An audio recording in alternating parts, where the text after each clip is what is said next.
Bienvenue sur Hors Réseau. Aujourd'hui, je répare mon sécateur.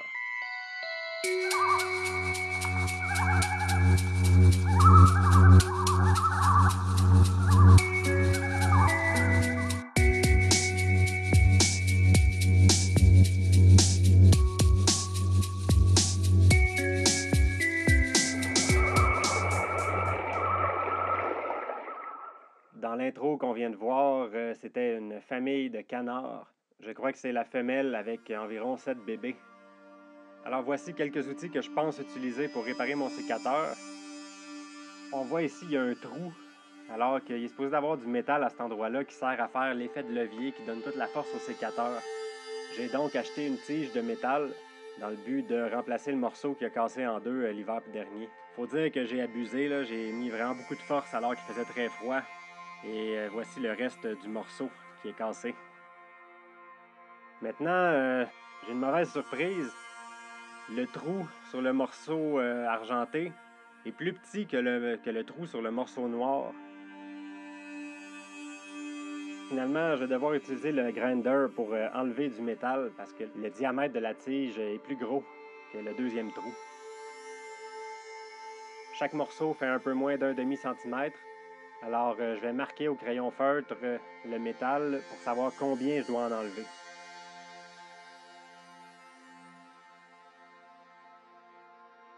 À l'aide de la surface plane du grinder, je vais enlever du métal pour réduire le diamètre.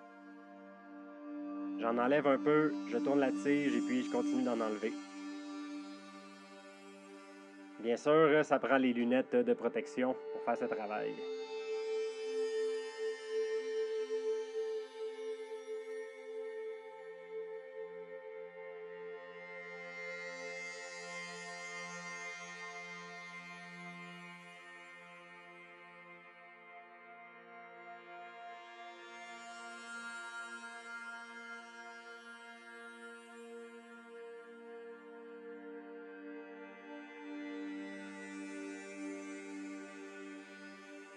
J'ai pas vraiment l'habitude de travailler du métal comme ça, mais voici ce que ça a donné.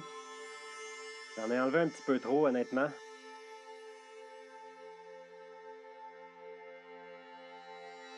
Alors, il s'agit d'insérer le morceau dans les trous.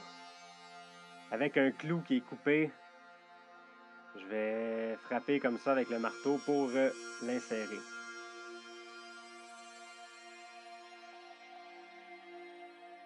Ça fonctionne. Voyons voir un petit test. Finalement, le morceau est pas assez profond. Mais quand même, le mouvement du sécateur commence à se produire. Alors, il y a de l'espoir.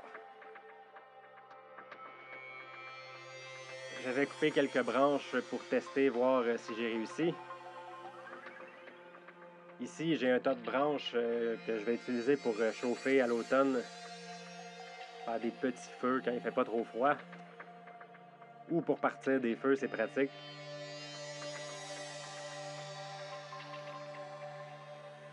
Mais là, j'atteins la limite déjà de ma réparation. Le petit morceau a tendance à sortir, là, il n'est pas assez long. Puis avec une grosse branche comme ça, la force était trop grande et ça ne fonctionne plus déjà. Donc, je vais fabriquer un deuxième morceau. Ça donne bien, ma tige est longue. Cette fois, je vais faire le morceau un petit peu plus long et je vais enlever moins de métal. On y va en accéléré.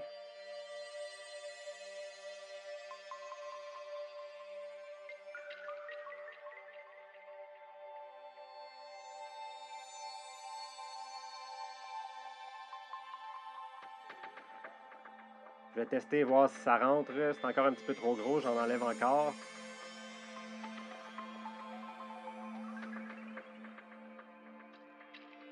Et voilà, j'insère le morceau.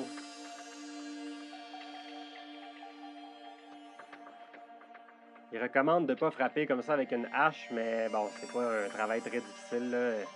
J'avais pas mon marteau sous la main pour la deuxième partie. Finalement, le morceau est encore trop gros.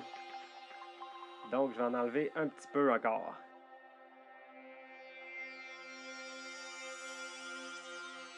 Aïe, j'ai fait une erreur. Ça a fait fondre ma pince. Encore quelque chose à réparer. Fallait que je mette un morceau de bois entre les deux. Mais c'est pas une petite erreur qui va m'arrêter. Voilà, à force de frapper, il est plus difficile à insérer, mais j'espère que ça va être plus solide. Voilà, le mouvement se produit bien et le morceau est beaucoup plus approprié. Mais il pourrait être encore un petit peu plus long. J'ai pas réussi à le rentrer au complet. Il y a possiblement en faire un troisième morceau. Mais quand même, ça fonctionne. Malheureusement, il va moins bien qu'avec le morceau original. Mais j'arrive à couper des branches là et puis c'est ça le but. Quand même, c'est des grosses branches et puis ça coupe. Mais au bout de quelques instants, le morceau a tendance à sortir encore. Mais quand même, c'est relativement un succès. Le sécateur est fonctionnel. Maintenant, je vous laisse sur des images exceptionnelles. J'avais laissé la caméra pointée vers les canards dans l'espoir qu'ils reviendraient plus proches. Voici ce qui est arrivé. On voit une pigargue à tête blanche qui a attaqué la famille. Quand je suis sorti sur la galerie, la pigargue s'est sauvée. Je crois qu'elle a eu peur de moi. Elle est partie bredouille. Je pense bien avoir sauvé un caneton ou deux. À bientôt!